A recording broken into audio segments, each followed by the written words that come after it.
Hi guys, কি দিয়েছে দেখো, গরুর হাড়ের মতো।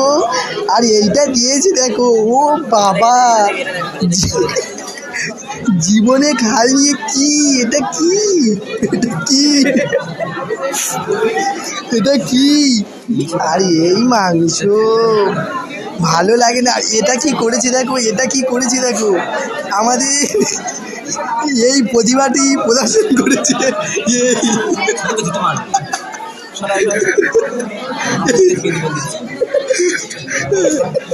বর্তমানে ব্লগটি হচ্ছে এনা সর্ষে। এই দেখো, মিস চুঙ্কুলি দি, চুঙ্কুলি দি। হাই গাইস, আমরা খেতে পাচ্ছি না। আর এই বুড়ো শোরটা কি খাচ্ছে দেখো, ভাত খালি করে খাচ্ছে। আর এই বুড়ো শোরটা শুধু হাসতে চাই, দেখো সব শেষ করেছে। আর এই কারে কারে বলতে চাই না।